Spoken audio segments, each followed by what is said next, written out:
Elwina's point of view. Nakasuot ako ngayon ng puting dress habang nakatingin ako ngayon sa salamin. Nabigyan kasi ako ng imbitasyon sa kasal ng isa sa mga pinakamayaman at successful na binata dito sa lungsod ng Las Islas.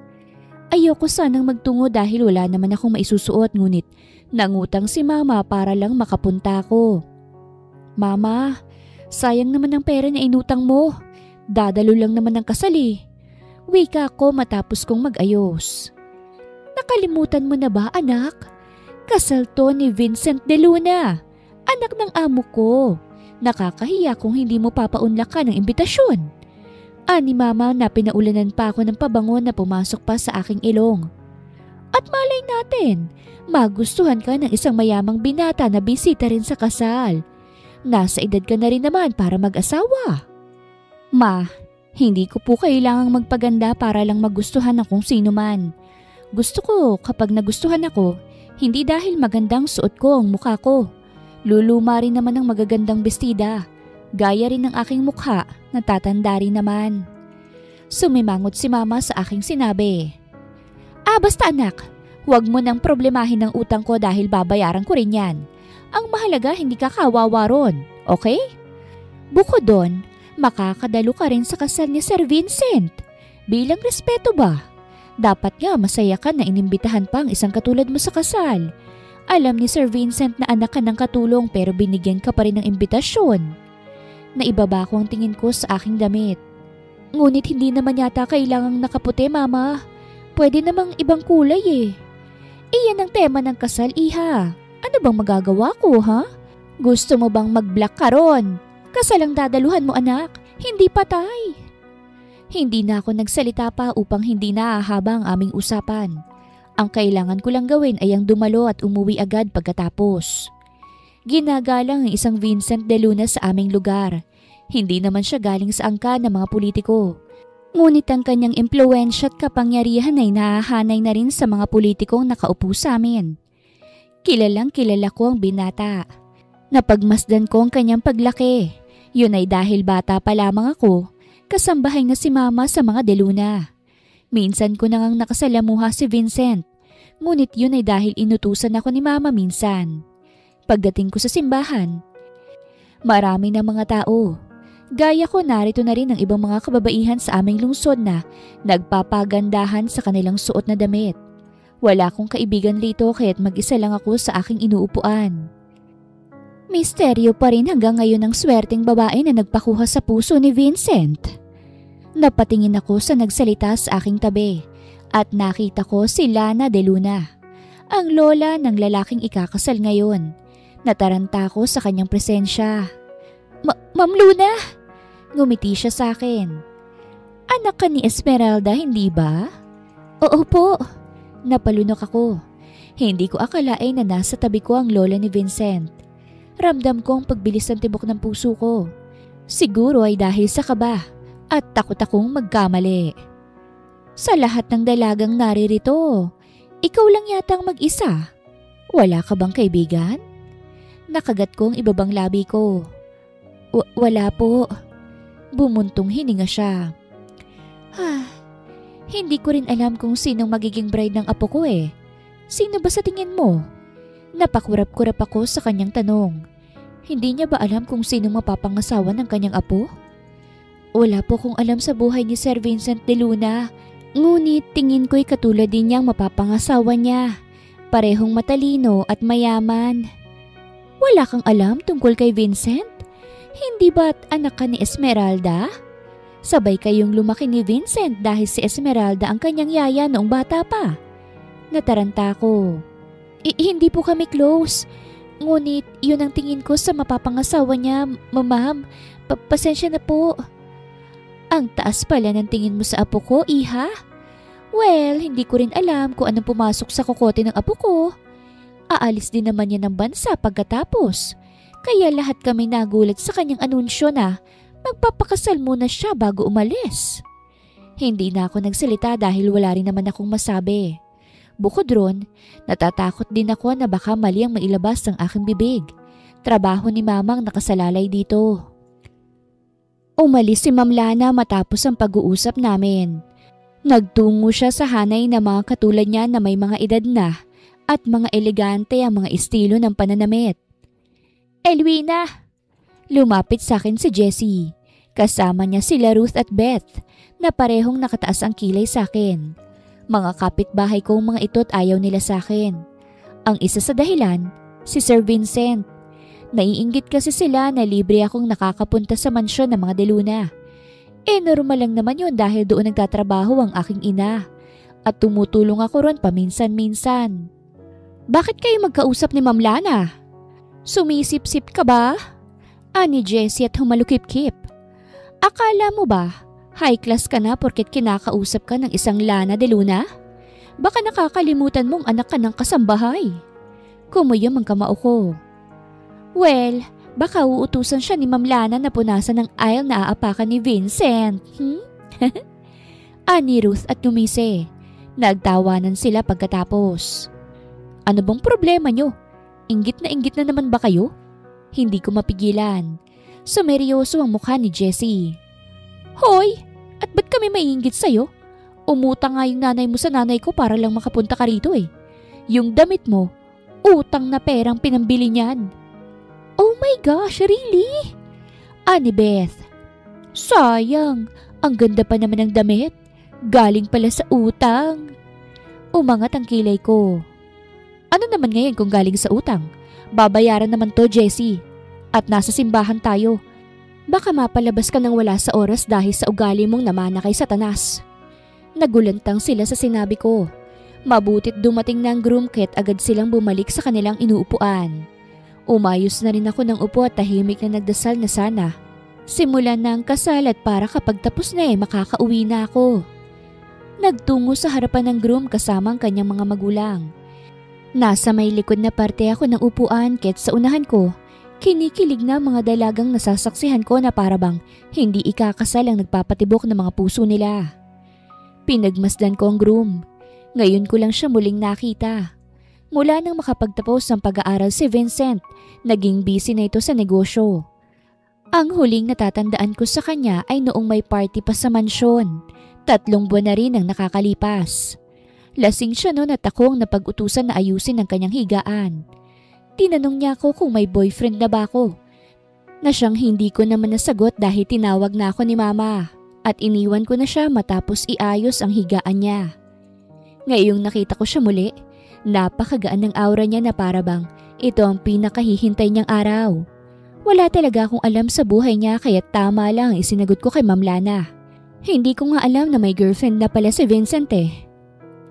Bago simulan ng kasal, nandito kami ngayon sa inyong harapan para sabihin, mamimili ang anak ko na magiging bride niya. Ani Mrs. De Luna, ang ina ni Vincent. Singhapan ang aking narinig sa buong simbahan. Ang mga kababaihan ay parang nabuhayan ngunit ako, pagtataka lang ang naging reaksyon ko. Ang mga dalaga sa buong Las Islas ay binigyan ng imbitasyon at pinasuot ng puting dress. Ay dahil sa inyo pipili ang aking uniko iho na si Vincent De Luna. Kaya pala hindi natin kilalang bride, sa atin pala mamimili. Oo nga eh, ibang klaseng kasal to ah. Excited na ako, sana ako mapili. Napabuntong hininga ko. Mukhang matatagalan pa yata ako sa pag-uwi. Kakaiba tong nasasaksihan ko ngayon eh. Sila palang atang nakakagawa nito. Seryoso ba talaga sila? Parang pipili lang ng prutas sa palengke at ang mga dalaga naman rito. Umaasa na silang mapipili at magiging bride ni Vincent De Luna. Gusto kong matawa ngunit alam ko namang bawal. Kaninong ideya kaya to? Kay Vincent ba? Sa sobrang katalinuhan, baliw na yata. Isang kahibangan ng pangyayaring to. Nagsimula nang maglibot ng tingin si Vincent. Sa dami ng babae, sino kayang maswerteng mabubunot? Sa akin, alam kong imposible na mapili ako dahil anak lang ako ng kasambahay. Hindi ko rin hangad na mapili. Mas gusto ko pa rin ikasal sa normal na paraan. Sa taong mahal ako at mahal ko. Iyon ang totoong definisyon ng kasal. Nagsimula nang maglakad si Vincent at sa tuwing lalapit siya sa pwesto ng mga kababaihan, Tumitili ang mga ito na para bang wala kami sa simbahan. Nanliliit ang mga mata ko habang pinagmamasdan siya. Sigurado ako na may napili ng lalaking to. Hindi naman siguro siya pipili ng basta-basta lang. Siyempre, may inimbitahan ng binata na mga anak ng mayayaman at iyon ang may potensyal na mapili. Nang dumapo ang tingin ni Vincent sa pwesto namin, parang nilalagyan ng asin ang mga babae kung kiligin. Lahat sila umaasa na mapipili. Samantalang ako, inip na at gusto kong may mapili na para makapagsimula na. Nagbaba ako ng tingin sa aking cellphone para tingnan ang oras.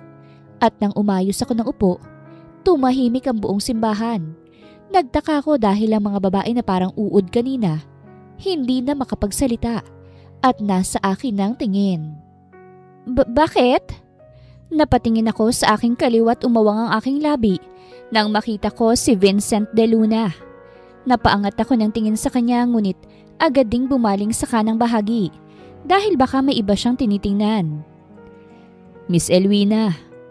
Natigilan ako at napatingin sa kanya. Ha? Let's get married. Kinuha niya ang aking kamay at pinatayo.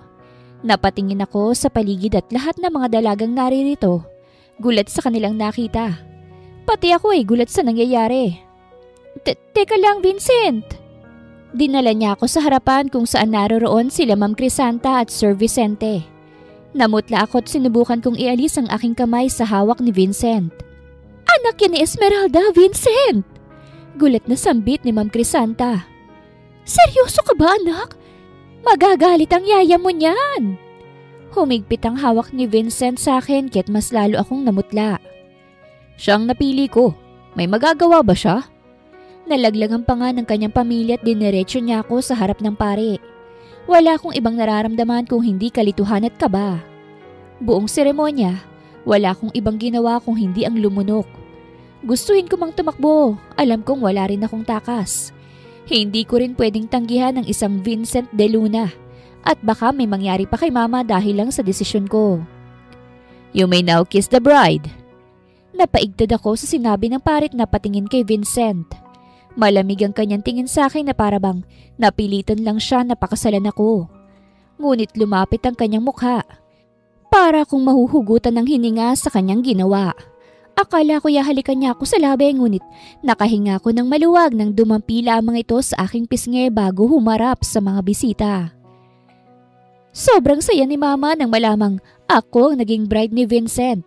Matapos kasi ang kasal, inihatid ako ni Vincent sa amin. Pupunta ako sa stage skit, dito ka na muna. Wika niya sa akin. Iho, totoo bang ang anak ko ang pinakasalan mo? Maligayang tanong ni mama. Hindi ko lubos akalain na may asawa ng anak ko at ang binatang minsan ko pang inalagaan. Oo, napatingin si Vincent sa akin kaya't nag-iwas ako ng tingin.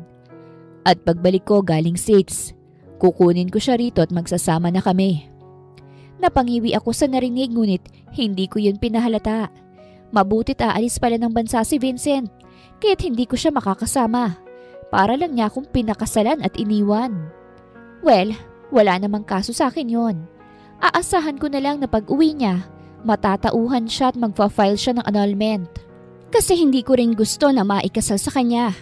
Sobrang nakakakilabot sa pakiramdam. Lalo na sa reaksyon ng pamilya niya kanina na gulat na gulat. Halata masyado na hindi nila nagustuhan ang pagpili ni Vincent sa akin. Parang isang panaginip lang ang nangyari sa araw na yon. Dahil nang lumipas sa mga araw, bumalik sa normal ang buhay ko. Si mama, nagtatrabaho pa rin bilang katulong sa mga diluna. Habang ako naman ay busy sa pagtatahi. Kawawa ka naman! Akala mo yata nasa Disney princess ng buhay porket pinakasala ng isang Vincent De Luna. Pero tingnan mo nga naman ang sarili mo. Nakatira ka pa rin sa maliit na bahay at napabayaan. Yung nanay mo nga maid pa rin ng mga De Luna eh. Parang pinagkatuwaan lang sa araw na yon, Elwina. Sabi ni Jessie nang nadaanan niya akong nagsasampay ng damit sa labas. Hindi ko kailangan ng opinion mo, Jessie. Tanging sabi ko bago ko tinapos ang aking gawain. Yun nga lang, may pagbabago pa rin sa buhay ko mula nang ikinasal ako kay Vincent. Mas lalong lumaki ang galit ni Jessie sa akin At palagi pa akong laman ng chismis sa baryo namin. Marami silang kwento na wala naman akong pake. Hindi ko na nga lang iniisip na kasal ako kay Vincent. Pati ang singsing na isinuot sa akin ng binata nung kasal, tinanggal ko para uusad pa rin ang aking buhay. Nagpatayo ako ng maliit na negosyo sa harap lamang ng bahay namin. Hindi nga lang magamot ang inggit sa katawan ni Jessie at gumaya rin sa akin. Nagpatayo rin siya ng sari-sari store at ang kanyang paraan ng kanyang marketing strategy. Siraan ako at babaan ang presyo ng kanyang mga tinda na para bang laro lang para sa kanya. Bahala na kung lugi siya basta lang mapunta sa kanyang potential customers ko. Hoy, dito na kayo bumili. Overpriced dyan. Ani Jessie at tumawa. Trying hard ka talaga, Elwina. Nakakahiya ka rin sa pamilya ng mga De Luna. Kaya ka siguro iniwan agad ni Vincent, no? Umigting ang aking pangat sinubukan na lamang na ignorahin ang pangiinsulto sa akin ni Jessie. Kasi alam ko sa sarili ko na darating din ang karma niya. Baka nga may mga babae na yun sa States eh. Mga lalaki nga naman. Hindi makatiis yun kapag walang bembang. Wala ka ring kontak sa kanya kaya talagang pinaglalaroan ka lang ni Vincent. Nang hindi ako makatiis sa mga salita ni Jessie, lumapit ako sa kanya at agad siyang sinampal.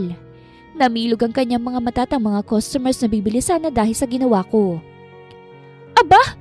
Nananampal ka! Sasampalin niya rin sana ako pabalik ngunit pinigilan ko ang kanyang kamay. Ano ba? Eh di sana nag-effort ka rin na ikaw ang mapili, Jessie. Sa tingin mo mapipili ka? Bawal ang inggitera sa mga De Luna. Kaya bawal ka ron. Ayusin mo yung ugali mo kung gusto mong mapili.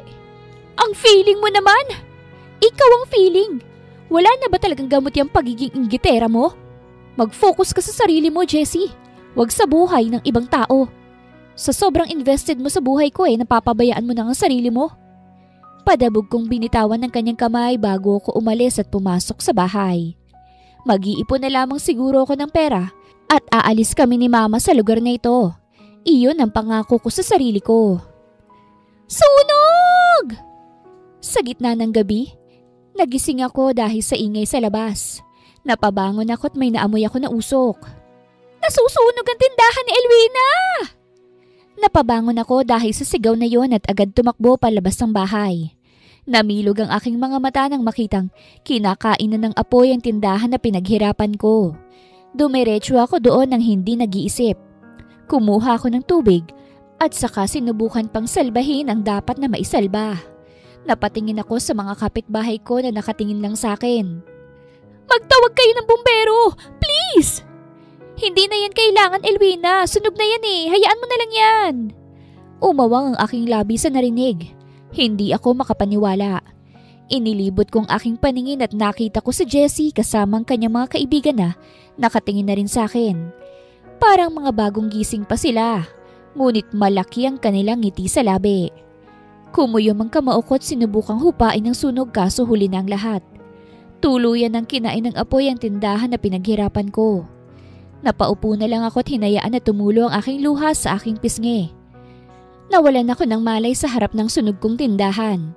Pagkagising ko, nasa ospital na ako at kaharap ko ang nag-aalalang si Mama. Anak, kamusta ka na? Napatingin ako sa sarili ko at nakita ko na may paso pala ako. Kaya rin ako isinugod rito.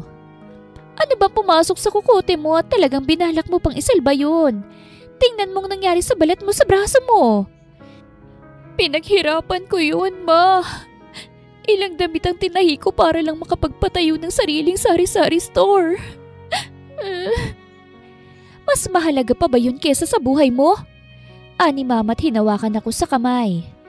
Magagalit si Vincent nito, anak. Nakuha niya ang atensyon ko. Huwag mo ang babanggitin ng lalaking yun, Mama. Nangyari ang lahat ng to dahil akong pinili niya. Namilog ang mata ni Mama at napatingin muna sa paligid bago ako sinaway. Anak, huwag mo sabihin yan. Totoo naman mas lalong nagkandaleche-leche ang buhay ko dahil sa kanya. Ano ba kasi pumasok sa kukote ng Vincent na yon para akong piliin niya, Mama? Dapat nga umuwi na siya rito para maghiwalay na kami. Hindi ko gusto na maikasal sa kanya. Huminahon ka nga muna, anak. Baka marinig ka ng mga Deluna. Kumalma ka lang, okay? Hindi ako kakalma, Mama.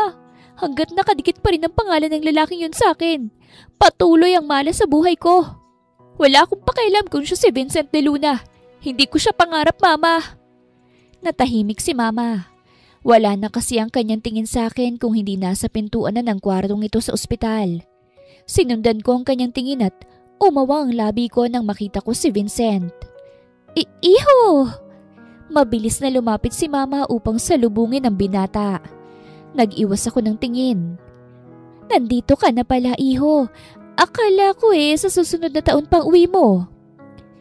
Iwan mo muna kami, tita. Sige. Lumabas si Mama sa kwarto at lumapit naman si Vincent. Mag-isa lang siya at mukhang bagong uwi pa yata dahil sa suot niya. Elwina. Nanindig ang aking balahibo nang binanggit niya ang pangalan ko. Tiningnan ko siya. Nakauwi ka na pala. Pwede na ba tayong maghiwalay? Hindi ko alam kung anong trip mo sa buhay pero wag mo na sana akong idamay. Ani ko. Sinubukan niyang hawakan ng kamay ko ngunit hindi ko yun hinayaan. Nagtangis ang kanyang bagang. Nasaan ang singsing? Hinabad ko kasi single ako. Kasal na tayo, Elwina. Ayokong maikasal sa'yo. Wala lang akong magawa sa araw na yun pero ayoko. Hindi ko kailangan ng lalaking iiwan ako pagkatapos at gagawing miserable ang buhay ko.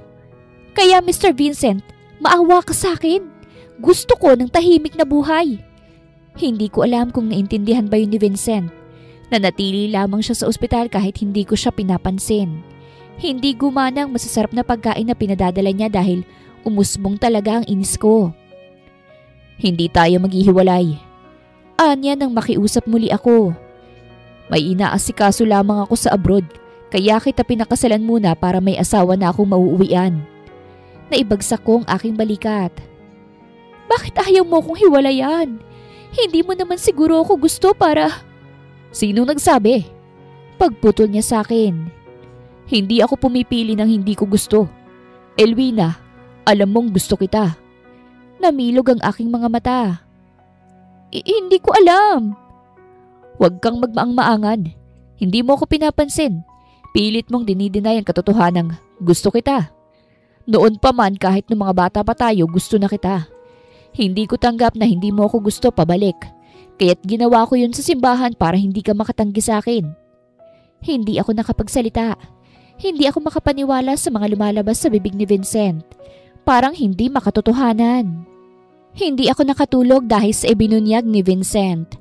Bumagabag sa isip ko yun at naisip kong nakaraan. Wala akong ideya na gusto niya ako kasi napaka-imposibleng magkagusto ang mataas sa ibaba. 2 araw lang ako sa ospital. Hindi naman kasi malalang nangyari sa akin.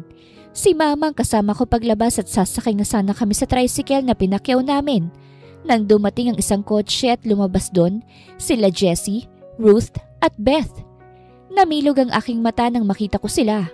At ang panghuling lumabas, si Vincent. Anong ginagawa ng mga babaeng yan dito? At bakit kasama si Vincent? Lito kong tiningnan ng 3. Nakita ko na para silang naiiyak. Nagulat ako nang sabay-sabay silang lumuhod sa harapan ko.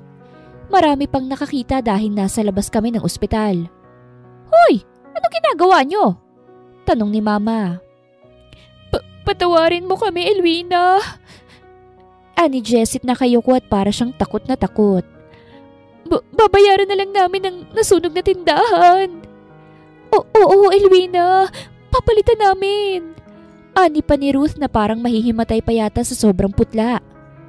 Wag mo lang kaming ipakulong. Maawa ko sa amin, Elwina.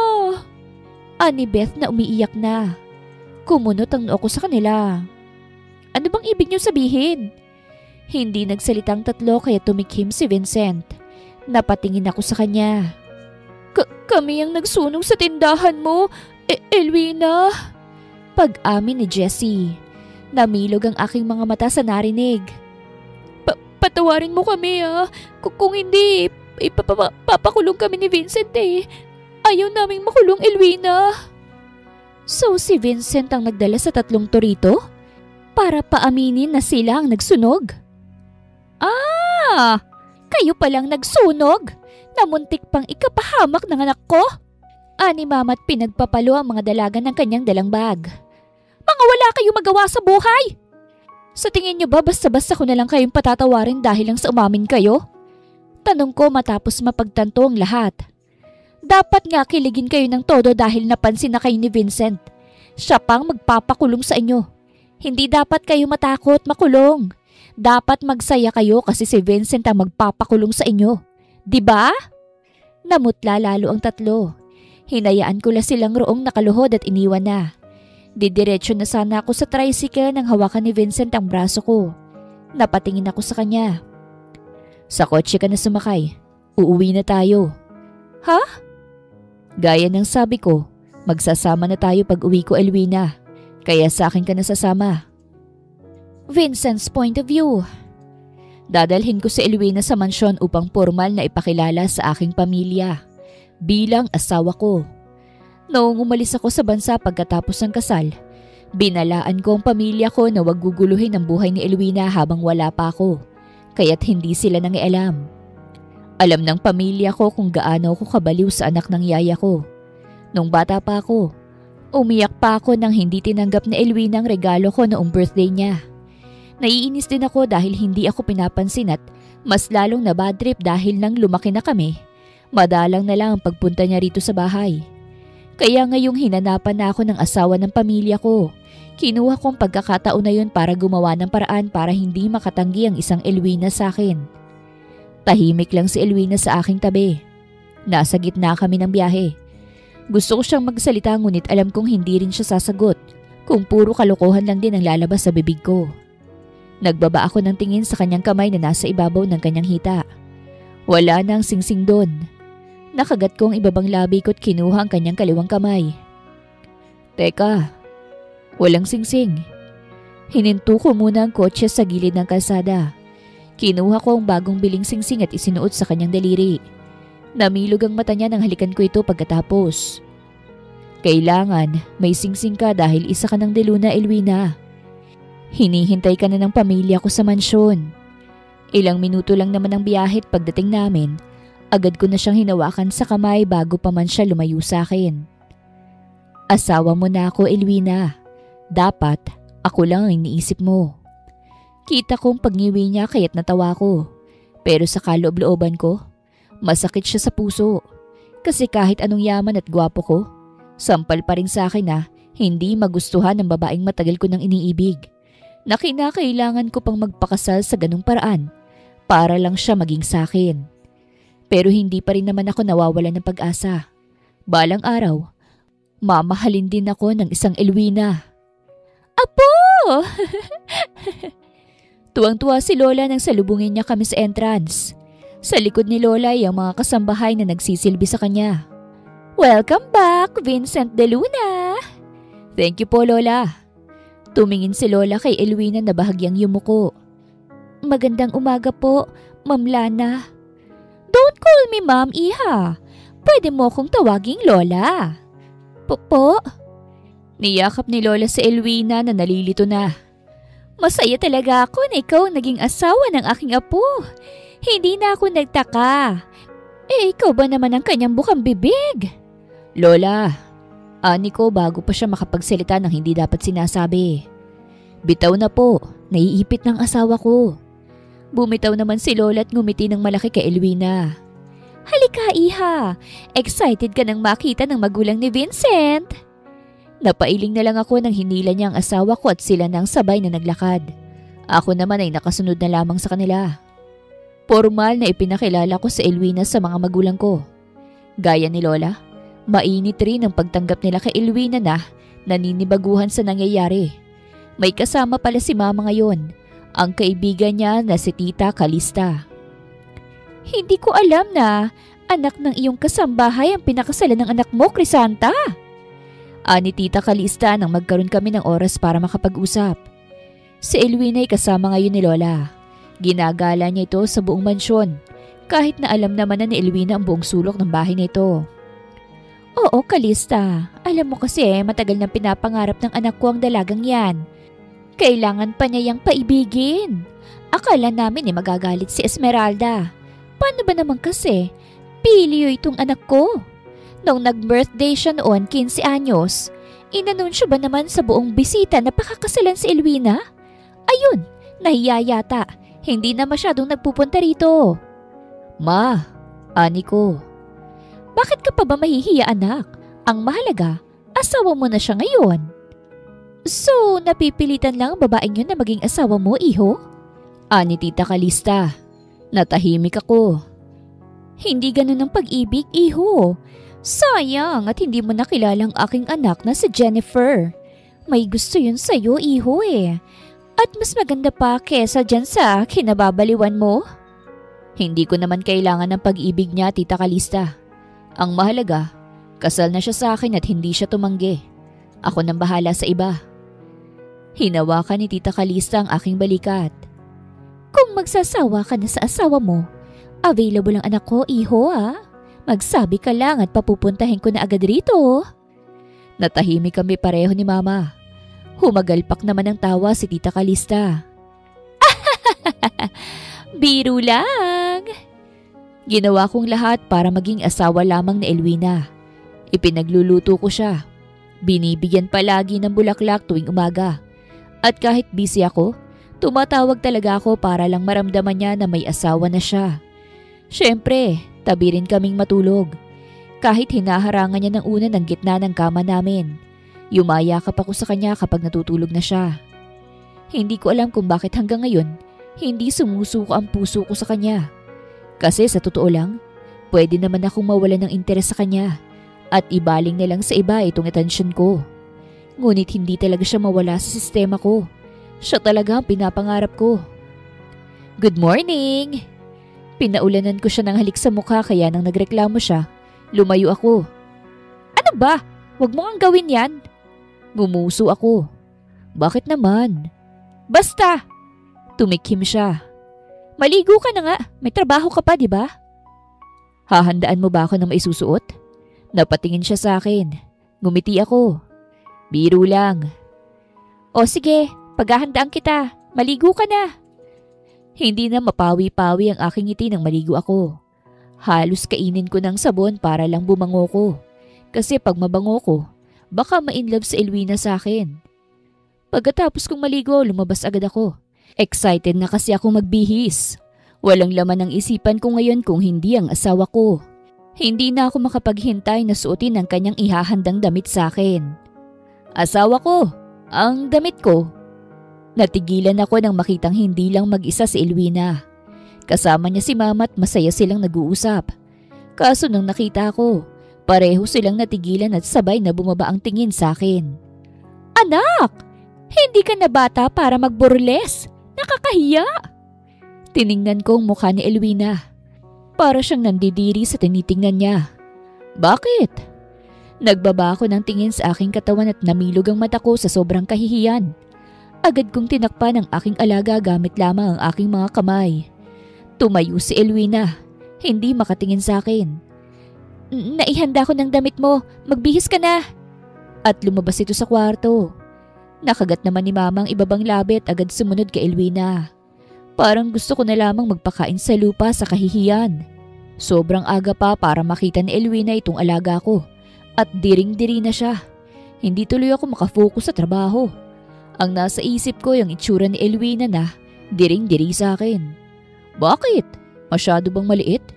Kay laki na nito para pandirian. Anak! Pumasok si Mama sa opisina ko sa kumpanya. Hindi ko na malaya na tanghali na kahit normal lang talaga napapasok si Mama dito. Anak, may nakausap akong albularyo. May ibinigay siya sa akin eh. Baka pwede mo tong ipainom sa asawa mo. Napaayos ako ng upo. Anong ibig mong sabihin, Mama? Gusto ko rin naman na maging masaya ka, anak. May inilapag siya sa lamesa ko. Gayumay to. Kapag ininom niya ito, mai-inlove siya sa'yo. Hindi ko kailangan ng ganyan, Mama. Confident ako na mamahalin din ako ng asawa ko. Talaga ba? Kahit naghubad ka na sa harapan niya hindi man lang nalaglag ang panty niya, anak. Kapag pinainom mo ito, baka siya pang bubuka ka para sa'yo. At magkakaapo na kami ng papa mo. Napakurap-kurap ako sa sinabi ni Mama. Sinulyapan ko ang bote na kanyang inilapag at napalunok. O di sige, kung ayaw mo kukunin ko na lang. Kukunin na sana ni mama ang maliit na bote. Kaso pinigilan ko siya. Gumisi naman si mama sa akin. Kukunin ko. Tumikhim ako. Titingnan ko lang kung gagana ba. Hindi naman ako naniniwala sa gayuma. Pero buong buhay ko, atensyon lang na Elwina ang hindi ko pa nakukuha. Wala naman sigurong masama kung susubukan ko. Kaya nang umuwi ako, nagpahanda ako sa mga kasambahay ng pagkain para maibigay ko kay Elwina. Nasa sala kasi ang aking asawa, nagbabasa ng libro. Sobrang ganda niya talaga kahit simple lang ang damit. Sir, eto na po. Nakita ko ang juice na itinimpla ng maid. Tangulang ang ginawa ko sa kanya saka iniwan na akong mag-isa sa kusina. Inilabas ko ang maliit na bote at naglagay sa inumin. Nakagat kong ibabang labi ko sa kainangatang tray na may kasamang pagkain at juice. Elwina! Nag-angat ng tingin si Elwina sa akin. Nakauwi ka na pala. Kamusta ang araw mo? Nagulat siya sa tanong ko. Mabuti naman. Isinama ako ni Lola sa butik. Pupunta raw tayo sa isang party sa susunod na linggo. Really? I didn't know that. May dumating kasi na imbitasyon. Galing kay Miss Jennifer Rebalde. Launching yata ng isang business? Jennifer? Anak ni Tita Calista? Hindi ko na lang yun inisip. Agad kong nilapag sa lamesa ang tray at kinuhang juice. Gusto mo bang magmerienda muna, Elwina? May cake tayo and juice. Ibinigay ko sa kanya ang juice. Takang-taka namang tinanggap niya ito. Bakit? Gusto ko lang bumawi kasi nakita mong hindi nararapat kaninang umaga. Ani ko't tumikim. Baka hindi na kasi yun mawala sa isip mo. Ayokong multuhin ka. Nakakatakot. Sarkastiko niyang wika. Natawa naman ako. Inumin mo na lang habang malamig pa. Iinumin na sana ng asawa kong juice na bigay ko kaso dumating naman si Manang Luisa. Hingal na hingal pa. Kumunot ang noo ko. Are you okay, Manang Luisa? Oo sir. Okay lang ako. Bakit po Manang Luisa? Tanong ni Elwina. Ang sabi ng mama mo, uuwi raw siya sa probinsya para dalawin ng papa mo sa sementeryo. Huwag ka na raw sumama. Ha? Bakit naman po? Para makasama mong asawa mo. May asawa ka na, iha. Kaya't gusto ng mama mo na sa tabi ka lang ng asawa mo. Palihim akong napangiti. Kahit sobrang pasaway ko noon kay Tita Esmeralda noong yaya ko pa siya, alam ko namang boto siya sa kahibangan ko. Yung anak niya lang talagang may sementong puso. Kinakailangan ko pang maniwala sa gayuman sinasabi ni mama para tunawin to. Pero ayos ka lang ba? Mukhang hingal na hingal po kayo. Mainit sa labas iha, kaya ganon. Nagulat ako nang inilahad ni Elwina kay Manang Luisa ang baso ng juice. Ito inumin mo ito, malamig pa, pampawi sa init na nararamdaman mo. Ay naku, salamat iha. Tatanggapin na sana ni Manang Luisa ang baso nang pinigilan ko. Pareho naman silang nagulat sa akin. O bakit? Tanong ni Elwina. Marami pa namang sigurong juice, di ba? Kay Manang ko na lang to ibibigay. Wag na iha. Nahiya na si Manang. Para sa'yo yan, kukuha na lamang ako ng tubig. Hindi Manang. Sinamaan ako ng tingin ni Elwina. Marami pa naman sigurong juice na ginawang asawa ko, kaya't inumin mo na ito, Manang. Nanghina ako nang inagaw sa akin ni Elwina ang baso ng juice at ibinigay kay Manang. Para akong nawalan ng kaluluwa nang nasa bibig na ng bukhanan ng baso at napapikit na lamang nang mainom na ito. Sir Vincent, ito na pong susi. Naidilat ko ang aking mga mata at nakita ko ang aking driver na si Manong Rick. Ngunit hindi siya nakalapit ng tuluyan sa akin nang harangan siya ni Manang Luisa. Parehas kaming nagtaka ni Elwina. May problema ba, Luisa? Takang tanong ni Manong Rick. Ang gwapo mo, Rick. Nanlaki ang mata namin ni Elwina dahil sa sinabi ni Manang Luisa. At agad niyang nilapitan si Manong na natatakot na sa narinig. Teka lang, Rick. Huwag kang matakot. Sobrang gwapo mo lang talaga eh. Nasisiraan ka na yata ng ulo. Parang kahapon. Ayaw na ayaw mo lang sa akin ah. Rick! Napasapo na lamang ako sa aking noo nang nakalayo na sila. Dismayado sa nangyari, napatayo na lamang ako. Nasaan ang ibang juice mo? Iinumin ko. Ani Elwina. Nangihina akong itinuro ang kusina. Nasa kusina. At saka ako umalis sa sala na para bang nawala na ng pag-asa. Elwina's point of view. Mapayapa ang buhay ko sa poder ng mga deluna. Yun ang hindi ko ina-expect nang lumipat ako rito. Akala ko kasi ayaw sa akin ng mga deluna. Kasi sino ba naman ako, di ba? Anak ako ng isang katulong. Walang maipagmamalaki. Walang kayamanan. Pero tinanggap nila ako ng buong buo na walang panghuhusga. Hindi ko alam kung anong meron sa akin. Hanggang ngayon, tingin ko pinaglalaruan lamang ako ni Vincent. Kasi hindi ako kailanman nagpapadala sa kanya. Hindi pa ako sumusuko sa kanya kaya siguro hindi rin siya sumusuko sa akin. Ngayong kasal na kami, ganun pa rin siya. Gumagawa ng paraan para tuluyan akong sumuko sa kanya. Ano bang meron sa akin na wala sa iba? Hindi naman siguro nauubusan ng babae si Vincent para magtiyaga siya sa akin, di ba? Kung agad akong naniwala sa kanya, baka ako ang iiyak sa huli. Hindi natulog sa tabi ko si Vincent sa gabing yon. Kunot na kunot ang aking noo habang tinititigan ang kanyang unan. Nasaan ang lalaking yun? Naitanong ko na lang sa aking sarili. Ininom ko naman yung juice na tinimpla niya. Ano bang problema niya? Napabuntong hininga ko. Baka may pinuntahan lang. Yun na lang nilagay ko sa aking isipan at saka natulog na lamang. Ngunit kinabukasan, hindi ko nakita si Vincent. Sabado naman ngayon. Wala siyang pasok ngunit wala siya. Kasabay ko ngayon sa hapag si Lola at ang mga magulang ni Vincent. Nasaan po si Vincent? Hindi ko na maiwasang itanong yon.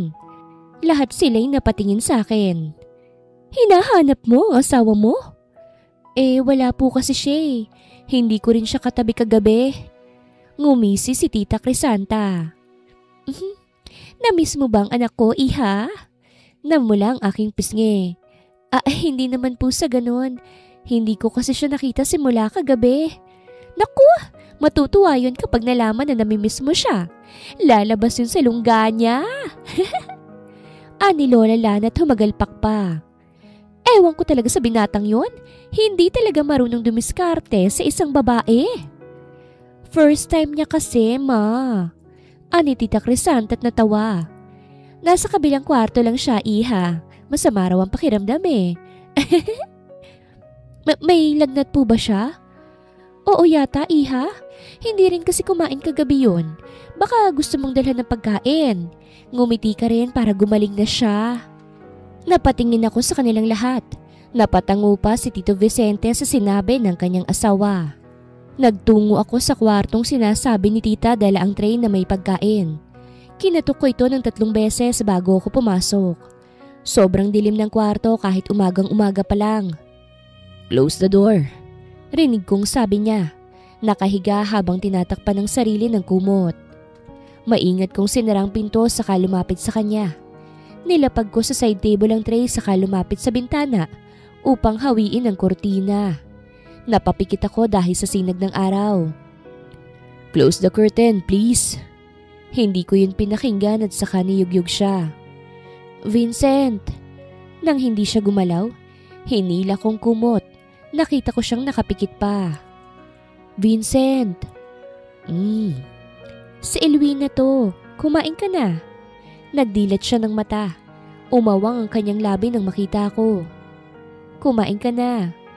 Mamaya na. At pumikit siya. Wala sa sariling sinapo ko ang kanyang noo.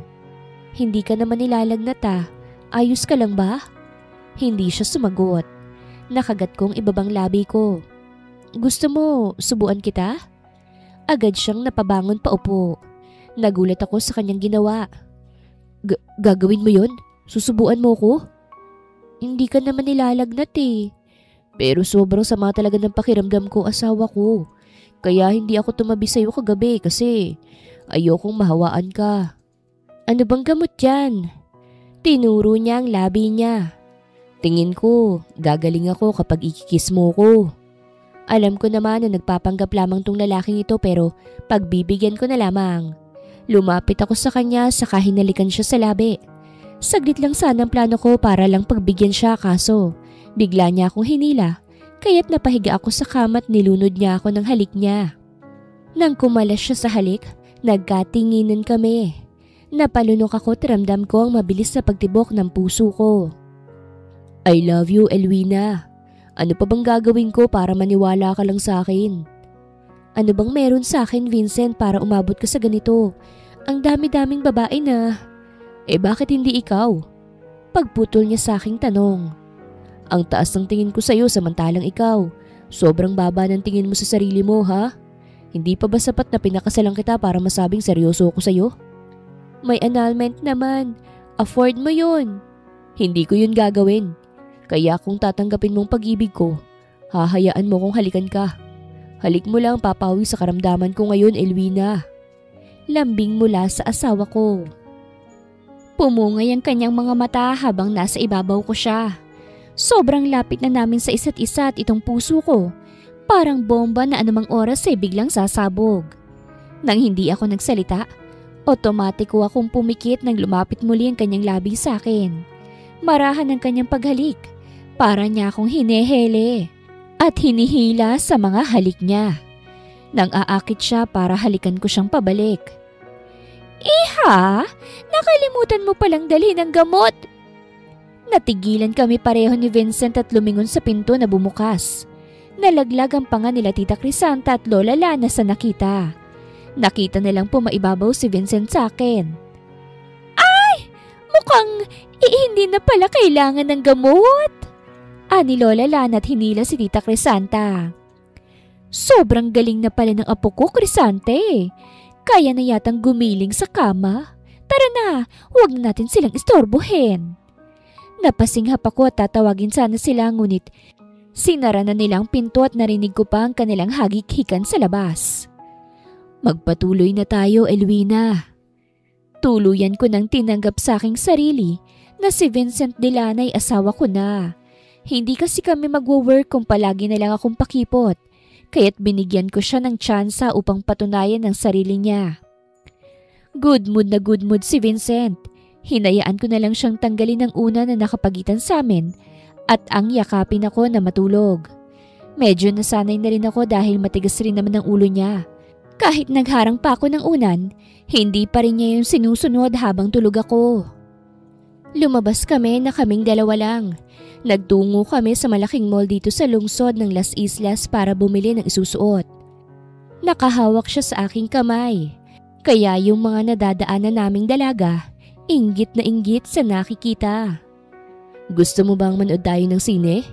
Napatingin ako sa kanya. Ha? Akala ko mamimili tayo ng isusuot mo. Mamaya na yun, manonood muna tayo, Elwina. Date natin to bilang mag-asawa. Nanood kami ng sine at ang pinili namin, The Conjuring. Parang sinadya niya yata na ganung palabas ang pipiliin dahil wala siyang ibang ginawa kung hindi ang humawak at yumakap kapag nasa nakakatakot na senaryo na. Ang saya! Ani Vincent paglabas namin. Talaga? Takot ka nga eh. Masaya ako kasi nakayakap kita sa bawat takot na aking nararamdaman. Parang gusto ko pang umulit eh. Mag-isa ka, no? At saka ko siya inunahan sa paglalakad. Sandali, asawa ko! Wala sa sariling napangiti ako sa kabinilisan ng aking paglalakad. Napakakilingi na tao ni Vincent. Iyon ang bagong nadiskubre ko sa kanya. Bukod ron para siyang bata kung ako ang kasama niya. Pero kung may kaharap siyang iba, sumeseryoso na para bang may dalawa siyang katauhan. Noon hindi ko ma-imagine ang sarili ko na magkaroon ng asawa dahil naniniwala ako na walang kwenta ang mga kalalakihan. Ngunit ngayon, masyado akong naging bias sa opinion ko sa kanila. Hindi naman pala lahat. Kasi kahit tarantado minsan itong si Vincent, napakabuti niyang asawa sa akin. Nagtungo ang pamilya De Luna sa launching ng negosyo ng babaeng nagngangalang Jennifer Rabalde. Sinama nila ako bilang asawa ni Vincent. Suot ko ay simpleng dress lang at light lang ang kolorete sa aking mukha. Nakalugay ang aking mahabat straight na buhok. Welcome kay Santine family! Anin ng babaeng nagngangalang Kalista. Kaibigan daw to ni Tita Crisanta. Mabutit nagtungo kayo rito. Nang bumaling ang kanyang tingin sa akin, tipid lamang siyang ngumiti at may tinawag. Jennifer! Nandito na sila! Oh my gosh! Lumapit ang isang magandang babae na sobrang sexy sa kanyang damit na backless. You're here! Congratulations sa launching ng business mo, Jennifer! Ani Tita Crisanta. Thank you so much, Tita. Akala ko hindi kayo makakapunta eh. Bumaling si Jennifer kay Vincent. And you're here too. I'm happy that... Naputol ang kanyang sinabi nang dumaan ang kanyang tingin sa akin. Oh, we forgot to introduce to you our new family member. Her name is Elwina. And she's Vincent's wife. Ani Tita Crisanta. Napawi ang ngiti ng babae. Ah, I didn't know that, Tita. Now you know, Iha. Ani Lola Lana. At bahagya pang napatawa. Nasa abroad ka kasi. Hindi ka naimbitahan sa napaka-unique na kasal ng aking apo. Well, ako rin naman anak. Nagulat na lang din ako na may asawa na pala si Vincent. At anak pa ng muchacha nila. What? Napatingin ang babae sa akin. May problema ba kayo ron? Nagsalita na si Vincent at humigpit ang hawak niya sa akin. We're here to celebrate the launching, not gossiping about my personal life. Oh well, I'm sorry, Iho. Nakalimutan ko lang na sabihin to kay Jennifer. Ani Tita Calista at hinawakan na sa braso ang anak. Let's go inside, Jennifer. Let us celebrate your successful launching. Perfumes and makeups ang negosyo na binuksan ni Jennifer. Yun ang nalaman ko nang bumili si Tita Crisanta at ibinigay niya sa akin. Maraming mga tao sa launching at kadalasan mga mayayaman. Wala yatang ibang hampas lupa rito kung hindi ako lang. Kung hindi lang ako nakabihis ng mamahaling damit, hindi ako nababagay rito. Nanatili lamang ako sa aming table kasama si Lola Lana. Samantalang ang mag-asawa ay may kausap na kaibigan. Ganon din ang aking asawa. May kausap siyang lalaki sa ibang table nang lapitan siya ni Jennifer. I'm happy that you're here, Vincent. Ani Jennifer at kumunot ang noo ko nang makitang dumapo ang kamay ng dalaga sa balikat ni Vincent. Matagal na rin nung huli kitang nakita. Bagay kayo, Jennifer. Salita ng babae na katabi ng lalaking kausap ni Vincent kanina. Sayang naman at may asawa na si Vincent. Hindi naman bawal ang annulment, Rihanna. Kung magsasawa na siya sa asawa niya, he can just annul her. Ani Jennifer at uminom pa sa kanyang wine. Maghihintay ako. Kumuyom ang kamao ko. That won't happen, Jennifer. I love my wife. She's everything to me. Napalingon si Vincent sa akin. Ngumiti siya. Napangiti na rin ako. Akmang lalapit na sana si Vincent sa akin nang biglang natumba si Jennifer at dahil siyang malapit, sinalo niya ito. Napayakap tuloy si Jennifer sa kanya. Oh! Umawang labi ko't napatayo nang makitang sobrang lapit nila sa isa't isa. Ang gwapo mo talaga, Vincent. Hindi ko alam kung ba't mas pinili mong anak ng muchacha kaysa sa akin. Lumapit na ako ron at saka hinawakan si Vincent sa braso. Napalingon si Vincent sa akin. Ayos ka lang ba? Tanong ko kay Jennifer. Agad siyang umalis mula sa pagkakahawak kay Vincent. Yes, I'm fine. Mabuti naman at okay ka na. Kukunin ko ng asawa ko, ha? Sumeryoso ang kanyang tingin sa akin. Sure. Hinila ko na si Vincent at bumalik na kami sa aming lamesa. What was that? Bulong niya sa akin pagkaupo namin. Wala lang, niligtas lang kita sa kahihiyan. Hinawakan niyang kamay ko kaya't napatingin ako sa kanya. Nagsiselos ka ba? Napasinghap ako. Hindi, ba't ako magsiselos? Ngumuso siya. Sasaya talaga ako kapag nagsiselos ka, Elwina. Masaya yun para sa'yo? Nakaramdam ako ng iritasyon. Isa lang naman ang ibig sabihin nun. May nararamdaman ka para sa akin. Tumikhim ako. Bahala kang mag-isip dyan. Pero hindi ko naman ipaparamdam sa iyo yun, Elwina. Ikaw lang at wala nang iba. Hindi ko sasayangin to. Iibig ka ring pabalik sa akin. Nauna kaming umalis ni Vincent dahil may pupuntahan pa raw kami. Tahimik akong nagpapasalamat kasi hindi ako komportable doon. Lalo na't sobrang baba ng tingin ng Jennifer na yun sa akin. Bakit tayo nasa airport? Tanong ko sa kanya. Magbabakasyon tayo, asawa ko. Ha? Matagal ko na tong plano. Gusto kong masolo kita kaya't hinanda ko talaga to para sa ating dalawa. Alam na ng pamilya ko ito, kaya't huwag kang mag-alala. Pero hindi to alam ni Mama. Siya ang una kong sinabihan. Hindi makapaniwalang tiningnan ko siya. Wala man lang akong kaalam-alam. Ginawa niya itong mag-isa? San ba tayo pupunta? Magbabakasyon tayo sa Cebu. Anya. At kapag anniversary na natin, lalabas tayo ng bansa. Nagtungo kami ni Vincent sa Cebu na kami lang dalawa.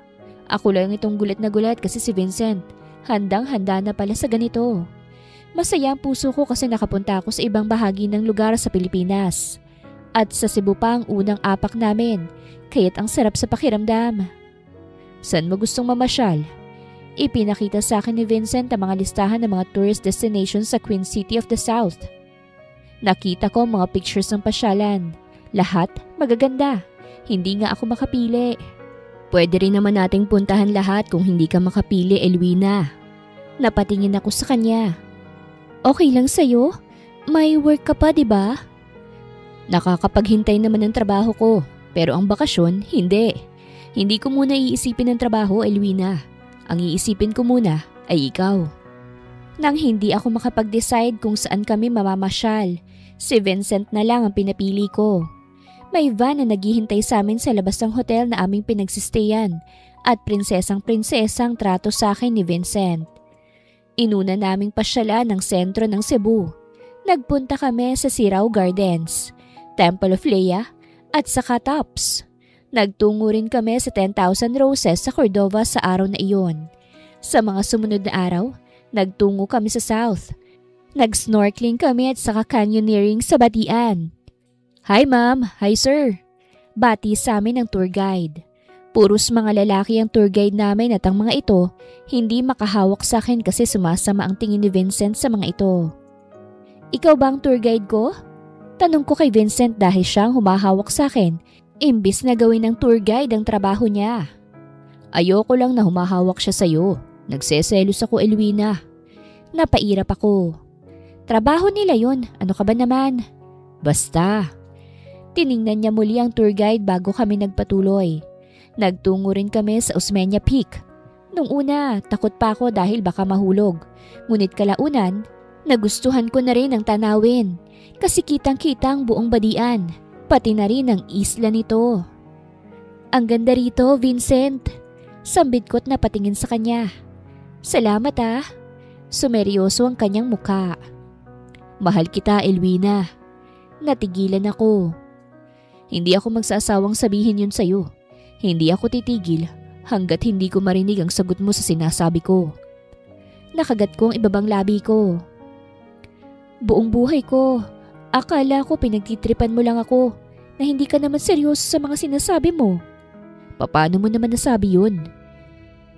Anak ako ng yaya mo, Vincent. Hindi ka ba nahihiya na ikinasal ka sa isang pobreng katulad ko? Humawak siya sa kamay ko. Bakit ako mahihiya, Elwina? Ako nga ang dapat mahiya kasi napilitan ka lang sa kasal na ito. Natigilan ako sa sinabi niya. Napilitan nga lang ba ako? Kasi kung oo, miserable sana ang buhay ko. Ngunit hindi. Sa katunayan nagustuhan ko pa. Tahimik ang buhay ko. Walang Jessie at iba pang sumisira ng kapayapaan ko. Hindi ako napipilitan. Nagulat siya sa sinabi ko. Talaga? Kung ganun, gusto mo na naikasal ka sa akin? Payapa ang buhay ko. Tanging nasabi ko. Napangiti siya. Sapat na yun sa akin. Ha? Okay lang kahit hindi mahal kitang narinig ko mula sa bibig mo. Masaya ako na payapa ang buhay mo kasama ko. Hindi lang naman paggala ang ginawa namin. Kumain din kami ng mga local cuisine sa bawat municipal na mapuntahan namin. May pictures din kami kasi mahilig sa ganun si Vincent. May binili siyang camera dito sa Cebu at puro ako ang laman. Nakakamanghang isipin kasi may lalaki pa palang kayang mag-effort ng ganito. Sa totoo lang, na-appreciate ko ang lahat ng ginagawa ni Vincent sa akin. Elwina? Agad akong tinantanan ng isipan ko at bumalik sa realidad nang tawagan ni Vincent ang pangalan ko. O bakit? Lumapit siya sa akin at huli ng lahat upang mapagtanto ang kanyang gagawin. Nakalapit na siya at nahalikan ng labi ko at sa harapan ng mga taong kumakain. Namula ang buong mukha ko nang kumalas siya. Maraming tao. And so? Mag-asawa naman tayo. Mahal kita, Elwina. Nakagat ko ang ibabang labi ko. Tumatagos kasi sa puso ko ang mga katagang yon. Para akong inaakit, pero hindi ko pa masabi ang dapat kong sabihin sa asawa ko. Gusto ko munang masigurado ang sariling nararamdaman ko sa kanya. Hindi lang naman Cebu ang pinuntahan namin sa bakasyon namin. Nagtungo rin kami sa kapitbahay nito, gaya na lamang ng Bohol, Negros at Iloilo. Sinulit namin ang isang buwan namin na bakasyon at sa mga panahon na yon, hindi na maitanggi na lumaki na ang impluwensya ni Vincent dito sa puso ko. Huling araw na pala natin sa bakasyon, Elwina. Ani Vincent at naghubad ng pang-ibabaw na damit. Nasa hotel kami na aming tinutuluyan ngayon at katatapos lang namin kumain ng dinner. Bukas na ang flight namin pabalik sa Luzon. At sa totoo lang, ayoko pang umuwi. Masyado na kasi akong nasiyahan sa bakasyon namin. Oo, inayos kong higaan namin. Masaya ka ba? Napaangat ako ng tingin sa kanya. Nakabihis na siya ng pantulog na damit. Oo, masaya ako, Vincent. Masaya rin ako kasi nasolo kong asawa ko. Napatili ako nang sinugod niya ako ng yakap, kaya't parehas kaming natumba sa kama at nagkatinginan kami. Bakit? Hindi mo ba ako nasusolo sa inyo? Paano kita masosolo? Inaagaw ka minsan sa akin nila Lola. Minsan si Mama. Hindi kita masolo ron, Elwina. Di bumukod tayo. Natigilan siya. Ha? Kung gusto mong tayo lang, di bumukod tayo. Hinawakan niya ang aking mukha. Seryoso ka ba, Elwina? Ayos lang sa'yo? Oo naman. Asawa na kita, Vincent. Ganun naman talagang mag-asawa, di ba? Bumangon ako kaya't napatingin siya sa akin. May ibibigay nga pala ako sa'yo. Inabot ko ang maliit kong bag at kinuha rin ang nabili ko sa isa sa mga napuntahan namin. Hindi naman to kamahalan, pero sana magustuhan niya. Bumangon na rin paupo si Vincent kasi kuryoso siya. Hinawakan ko ang kanang kamay niya at inilagay ko sa kanyang palapulsuhan ang bracelet na nabili ko na may initial pa ng pangalan niya. Mabilis ang pagtibok ng aking puso habang inilalagay ko yun. Nang matapos, tiningnan ko siya. Nanatili ang kanyang tingin sa bracelet na inilagay ko. Hindi yan kamahalan na pero sana magustuhan mo. Ipinakita ko sa kanya ang akin. Meron din ako. Hinaplos niya ang beads ng bracelet bago ako makahulog ang tiningnan. Mahal mo na ba ako, Elwina? Napasinghap ako sa kanyang tanong. Kita ko na pumungay ang kanyang mga mata. Napailing siya nang may napagtanto. Huwag mo na palang sagutin. Hindi naman ako nagmamadali eh. Mahal kita. Pagputol ko sa kanya. Nanlaki ang kanyang mga mata. Napangiti ako. Pasensya na't ngayon ko lang nasabi. Gusto ko kasing klaruhin muna ang nararamdaman ko bago ko sabihin sa'yo.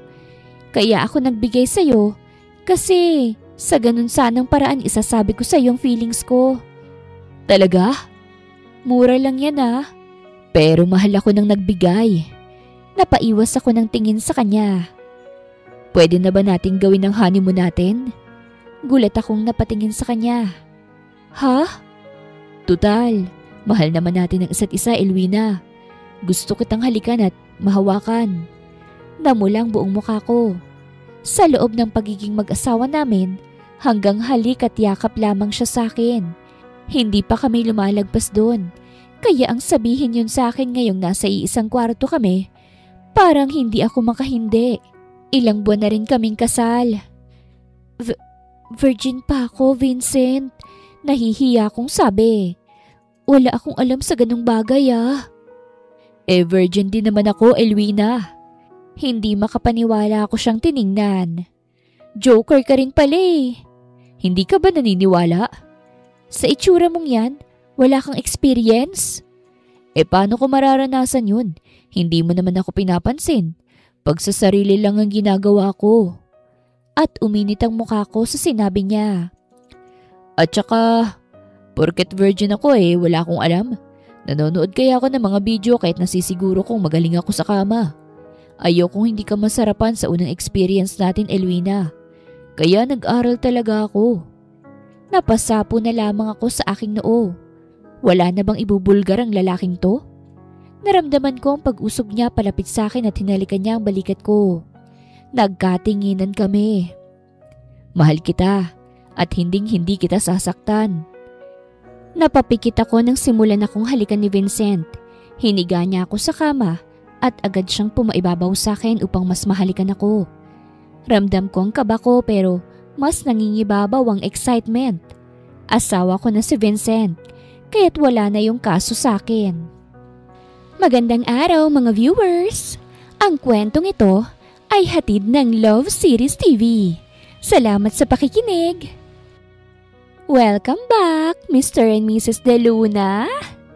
Ani Lola Lana at isa-isa kaming niyakap ni Vincent nang makauwi kami sa mansyon matapos ang isang buwan naming bakasyon. Lumapit din si Mama sa akin na niyakap din ako. Nag-enjoy ka ba, anak ko? Tanong ni Mama sa akin. Oo, Mama. Kumunot ang noo niya at hinawi ang mahaba kong buhok. Anong nangyari dyan sa leeg mo? Namilog ang aking mata at tinakpan muli ito ng aking buhok. Oh, bakit Esmeralda? Usisa ni Lola Lana. Pulang-pula kasing leeg ni Elwina. Parang may kumagat. Ni Mama. Humagikik agad si Lola Lana na parang may alam na nangyari. Nahiya ako at napatingin kay Vincent na malaki ang ngisi. Mukhang magkakaapo na yata ako sa tuhod Kagat lang ho ito ng langgam. Paliwanag ko agad. Inakbayan naman ako ni Vincent. Oo, nakagat lang. Sobrang laking langgam, Lola. Sinamaan ko ng tingin si Vincent. Ngumisi siya sa akin at mukhang matagal pa bago mag-e-expire ang ngiti niya. Titigil na pala si Mama sa pagtatrabaho bilang kasambahay ng mga De Luna. Ani Mama, gusto niya umuwi sa probinsya para asikasuhin ang lupain namin doon. Pinayagan naman siya ng mga De Luna. At ang huling serbisyo niya ay sa kaarawan ni Lola Lana na mangyayari sa susunod na buwan. Hindi gumamit ng proteksyon si Vincent nang ginawa namin yon, kaya't umaasa siya na mabubuntis na ako. Pero nang nagkaroon ako, nadismaya siya. May timing kasi yan, Vincent. Ani ko agad sa kanya. Hindi naman porket ginawa natin makakabuo ka agad. Maghintay ka. Gusto kong makita yung tiyan mo na lumalaki. Di gawin natin ulit. Wala sa sariling sabi ko ngunit napagtanto ko. Nahiya ako ng todo. Pwede naman asawa ko, pero gusto ko munang magpahinga ka dahil nung nasa Visayas pa tayo, iyak ka ng iyak. Akala ko kung ano nang nangyari sa'yo. Umiyak nga ako nung nakuha niya ako. Paano ba naman kasi? Dinerecho niyang ipasok sa akin ang laki-laki niya. Wala yata sa bokabularyo niyang dahan-dahan. Para tuloy akong napunit noong mga oras na yon. At saka huwag kang magmamadali na magkaanak. 9 na buwan kang hindi makaka-iskro sa akin kapag nabuntis ako. Pagpapaalala ko sa kanya. Hindi naman ganun ang habol ko sa iyo, asawa ko. Mahal kita at nire-respeto kita palagi. Napapikit ako nang halikan niya ako sa pisngi. Paborito yata ako ng Panginoon dahil binigyan niya ako ng healthy relationship. Kahit hindi naging maganda ang simula dahil diretso kasal, bumawi naman. Sana nga ganito na palagi. Na hindi magbabago ang pagtrato ni Vincent sa akin. Na kahit magtatagal kami, pareho pa rin ang pagtrato. Yun ang palagi kong hiling. Gusto ko ang kapayapaan na bigay sa akin ni Vincent. Kahit maingay ang lalaking to sa nararamdaman niya sa akin, hindi ako kailanman nagrereklamo kasi kapayapaan yun para sa akin. Hindi ko kailangang mag-overthink kung mahal niya pa ba ako o hindi.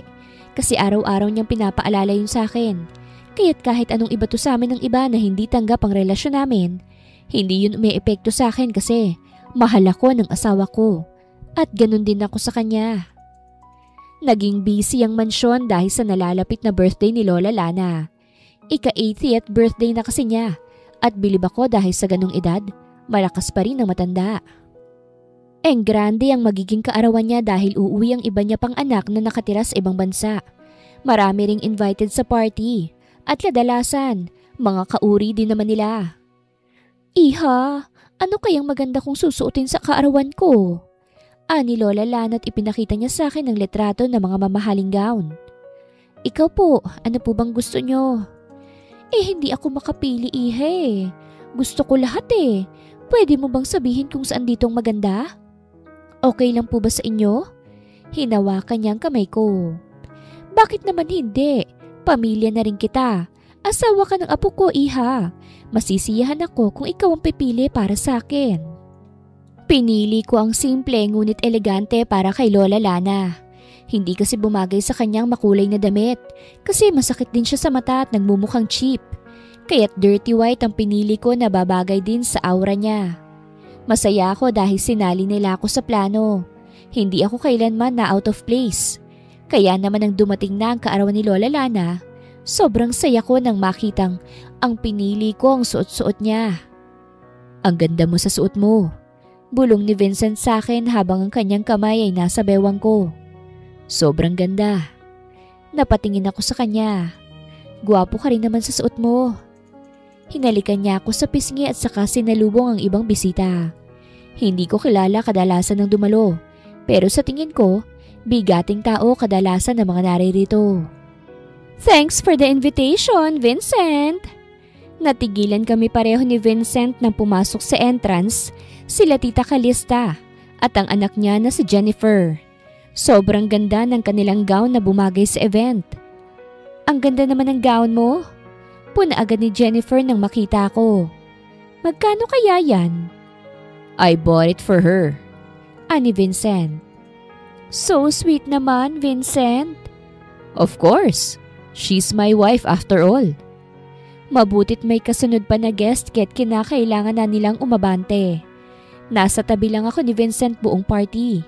Kita ko ang saya sa mukha ni Lola Lana, lalo na nung sinorpresa siya ng iba niyang anak na umuwi. Si Mamay nakita ko na sineserbisyuhan ng mga guest. Sinabi naman ni Tita Crisanta na hindi niya na kailangang manilbihan sa huling araw niya. Pero gusto ni Mama ang manilbihan kesa ang magdamit ng ganito. Mama! Tawag ko.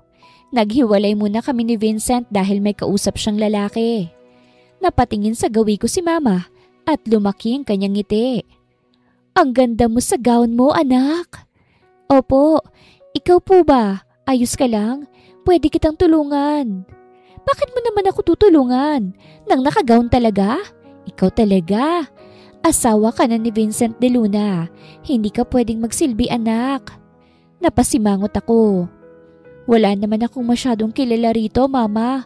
At isa pa, hindi mo nga dapat ginagawa yan eh. Gusto ko lang pagsilbihan si Ma'am Lana sa huling pagkakataon, iha. Kaya't hindi ako sumali bilang guest. Mas gusto ko itong ginagawa ko eh. Hindi ako mapapakali kapag hindi ako gumawa nito. Napangiti ako.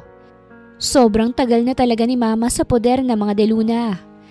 Dalaga pa lang siya, naninilbihan na siya rito. Dito niya rin nakilala si Papa na driver dati ng mga de Luna, ngunit maagang kinuha.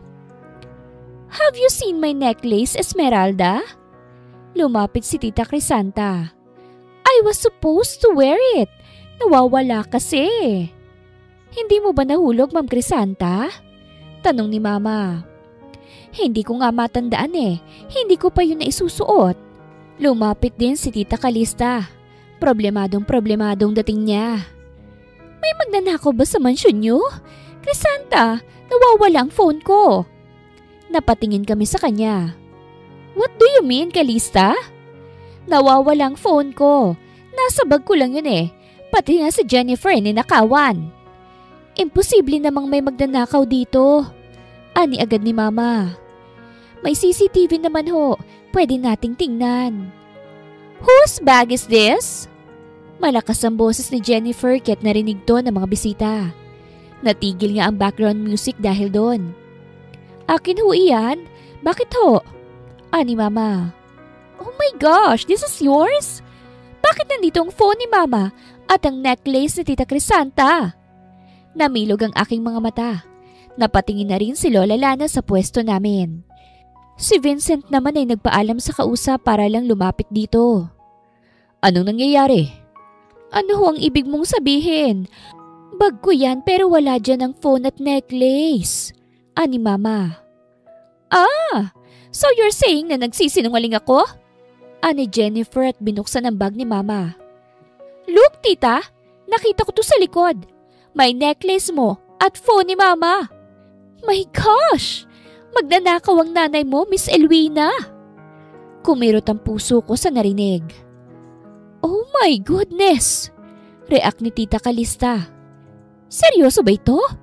Kaya ka pala lumalapit sa table ko kanina, ha? Hindi akong nagnakaw niyan. Ani Mama't namutla. At nagtungo lang ako sa table mo para kunin ang walang laman ng bote. Oh, don't deny it anymore. Nakakahiya. Sa party pa talaga ni Lola Lana ka nagnakaw. Hindi ko gustong tabil ng dila ng babaeng to ah. Hindi magnanakaw si Mama. Tumaas ang kilay ni Jennifer. Talagang ipaglalaban mo pang mama mo kesa sa ninakawan? I can't believe you, girl. Nakakahiya ka. Dapat grateful na sana kayo kasi tinanggap kayo ng mga diluna. Pero ninakawan niyo pa sila? Si Jennifer lang naman ang nagsasalita. Ngunit sila Tita Crisanta ay gulat na gulat pa rin. Hindi makapaniwala. Tiningnan ko si Mama. Umiling siya sa akin. Hindi ako magnanakaw, anak. Wala akong alam dyan. Kalad ka rin yung nga yung babaeng yan. Galit na wika ni Tita Calista. Napakamahal ng phone ko na nakawin mo lang. Magkano bang phone mo, tita? At babayaran ko na lang. Biglang pagsabat ni Vincent. Vincent! Hindi magandang magbintang. Hindi ka pa sigurado. Vincent, siya na rin mismo nagsabi na sa kanyang bag na ito. Tapos sasabihin mong nagbibintang kami? Gosh, what's wrong with you?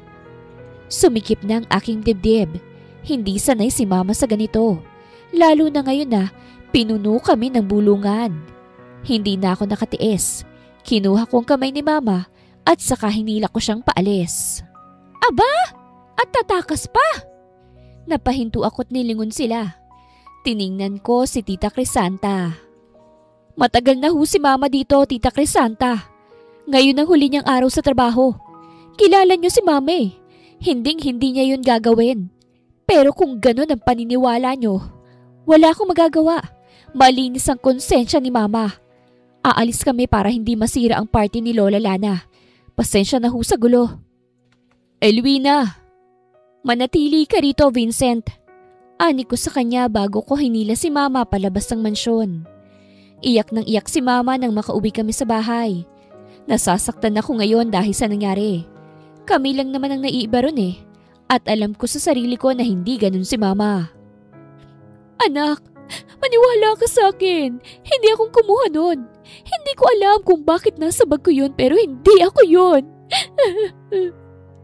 Ani Mama. Naniniwala ako sa iyo, Mama. May CCTV naman ng mansyon. Hindi naman siguro tanga mga diluna para maniwala agad. Anak, paano kung hihiwalayan ka ni Vincent dahil sa nangyari? Ha? Natigilan ako. Pasensya ka na, anak. Sana nakinig na lang ako sa'yo. Hindi na lang sana ako nagsilbit na sira ako pang birthday ni Ma'am Lana. Niyakap ko na lang si Mama at pinakinggan na lamang ang kanyang iyak. Kung mangyayari yon, isa lang ang ibig sabihin nun. Hindi gaano katibay ang pagmamahal ni Vincent sa akin. Hindi ako bumalik sa mansyon. Sinamahan ko si Mama sa bahay namin hanggang sa nakatulog siya. Tawag ng tawag si Vincent sa phone ko ngunit hindi ko ito sinasagot. Kaya't hindi na ako nagtaka nang nagtungo siya sa amin. O bakit? Bakit hindi ka sumasagot sa tawag ko? Pinapatahan ko ang mama ko, Vincent. Bumalik ka na. Hindi ako babalik doon hanggat hindi magiging malinis ang pangalan ni Mama. Elwina. Ayoko ng magulong buhay, Vincent. Sinabi ko na yun sa'yo. Napahiya ang mama ko sa mga bisita kanina. Lilinisin ko ang pangalan ng mama mo kaya't umuwi na tayo. Ikaw ang umuwi muna, Vincent. Sigurado akong hinahanap ka na ng pamilya mo. Tinalikuran ko na siya saka sinarang pintuan. Ayoko munang makaharap ang pamilya ni Vincent. Natatakot ako sa opinyon nila sa akin. May duda na ako kung sino nag-set up kay mama ng ganito. Sigurado akong may kinalaman ng Jennifer na yon. Usap-usapan ng pagiging magnanakaw ni mama. Umabot ito sa baryo kung saan kami nakatira, kaya't naging pulutan nila yon. Pinilit kong ignorahin yon. Pinalayas ka ba ng mga Deluna, Elwina? Bakit ka nandito? Tanong ng kapitbahay. Hindi ko man akalaing magnanakaw palang mama mo. Kakatakot, baka nakawan din kami. Hindi magnanakaw si mama at hindi ako pinalayas. Umuwi lang ako rito. Naku, pares lang yon. Babalik ka na naman sa putikan, Elwina, dahil sa mama mo. Sigurado akong hihiwalayan ka ni Vincent De Luna. Hanggang ngayon ay hindi pa rin cleared ang pangalan ni mama. Kaya nang akma kong tatawagan si Vincent, boses naman ni mama ang aking narinig. Anak! Napalingon ako sa kanya. Tumakbo siyang palapit sa akin. Bakit po? May padala mula sa mga De Luna. Kinuha kong envelope na dala niya sa katiningnan to. Bumalik kami sa bahay para buksan yun at natigilan ako sa nakita. Annulment paper? Napatingin si mama sa akin. Kumirot ang aking puso. Ganito na lang? Hihiwalayan ako dahil lang sa hindi makatotohanang bintang? Tumayo ako. Ma, ballpen. Ha? Bigyan mo ako. Pipirmahan ko to. Anak, huwag ka namang magpadalos-dalos oh. Baka pagkakamali lang yan. Baka hindi ang mga Delunang nagpadala niyan. Umigting ang aking panga. Hindi ko naman ipipilit ang sarili ko sa taong ayaw maniwala sa amin. Hindi ko gustong magulong buhay. Ngunit kung ganito lang din naman, puputulin kong koneksyon dahil sa mababaw na dahilan. Ibibigay kong gusto nila mama. Ako na mismong kumuha sa ballpen at pinirmahan to. Pagkatapos ay umalis ako at nagtungo sa mansyon ng mga Deluna. Nandyan ba si Vincent? Tanong ko sa security guard na nagulit sa presensya ko. Ma'am, pumasok ka. Huwag na, baka nakawang ko pa kayo. Sarkastiko kong sabi. Pakisabi sa asawa ko na nandito ako sa labas. O sige po. Ilang araw nang nakalipas mula nang mangyaring akusasyon na yon. At hanggang ngayon, hindi pa rin malinis ang pangalan ni mama. Sigurado akong tinatakpan nilang tunay na may sala kasi mas nakakahiya yon. Kaya sa pobreng kagaya namin nilang idinidiin kasi wala kaming laban. Where is she? Nakita ko si Vincent na papalapit. Elwina.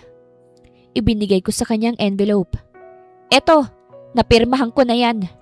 Kumunot ang kanyang noo. Anong ibig mo sabihin? Binuksan niya ang laman ng envelope at nanlaki ang mata niya. Anong ibig sabihin nito? Makikipaghiwalay ka? Anong sinasabi mo? Ikaw nakikipaghiwalay sa akin. Pinirmahan ko lang para hindi ka na mahirapan. Kita ko ang iritasyon sa kanyang muka at sa mismong harapan ko, pinunit niya ang annulment papers. Napasinghap ako sa kanyang ginawa. Hindi akong nagpadala niyan. Baka ang mga magulang mo. Why would they do that? Kasi magnanakaw ang mama ko. Hanggang ngayon hindi pa rin mahuli ang totoong may sala. Siguro nahuli na pero pinagtatakpan niyo kasi nakakahiya. That's not true. Bumalik ka na sa akin, please. Naniniwala kami na hindi ang mama mong may gawa nun. Hindi sila galit. Alam namin kung sino may gawa. Natigilan ako. Napasa po siya sa kanyang noo. It's Jennifer, alright? And we're going to expose her. Kumukuha lang kami ng tamang ebidensya para malinis ang pangalan ng mama mo. Hinawakan niyang kamay ko. Please, bumalik ka na sa akin. Miss na kita. Saka lang ako babalik sa'yo kung malinis ang pangalan ni mama. Sa ngayon, magsarili ka muna. Iwinaksi ko ang kanyang kamay at saka tinalikuran ko siya. Kahihiyan ang natanggap ni mama sa araw na yon. Kaya kahit asawa ko si Vincent, hindi ako lalambot dahil lang sa asawa ko siya. Hindi biro ang maakusahang magnanakaw.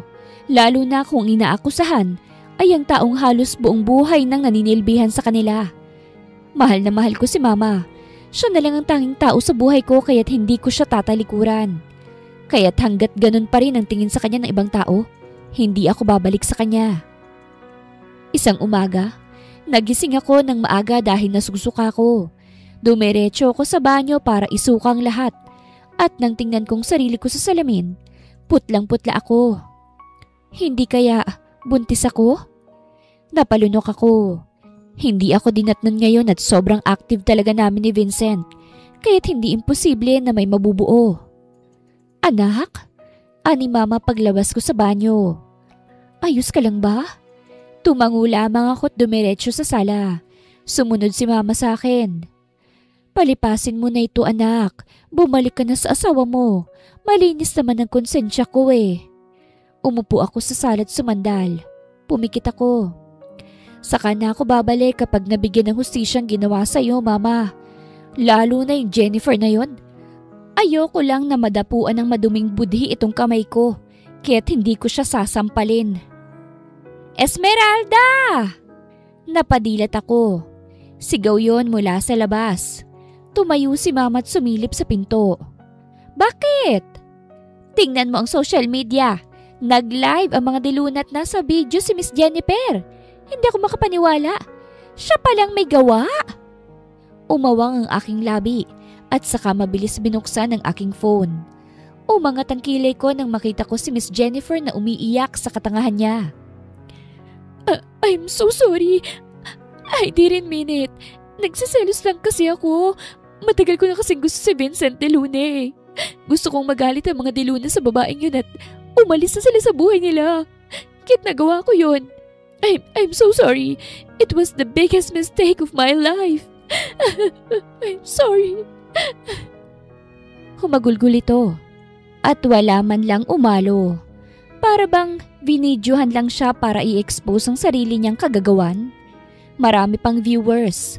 Sapat na yun sa akin dahil paniguradong kakalat naman ng balita na napagbintangan lang si Mama. Makakatulog na ako ng mahimbing, anak. Ani Mama matapos makita ang video. Makakauwi na ako sa probinsya ng may gaan sa puso. Sasama ako sa iyo, Mama. Hindi ka sasama. Babalik ka sa asawa mo. Nakagat kong ibabang labi ko. Kawawa si Vincent, iha. Mahal na mahal ka ng taong yon. Paniguradong siyang gumawa ng paraan para luminis ang pangalan ko. Kaya't wag mo sana siyang iwan. Marami ang nangyari matapos ang video na yon.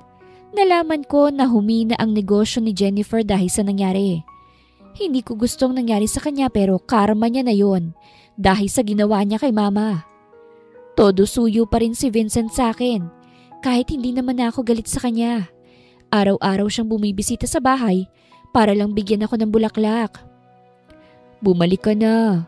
Miss na kita. Hindi ako nagsasalita. Bubukod na tayo gaya ng gusto mo. Napatingin ako sa kanya. Ha? Bumili ako ng bahay habang nagtatampo ka sa akin. Talaga? Oo. Ngumuso siya. Dinamihan ko ng kwarto para marami tayong mabuo. Napairap ako.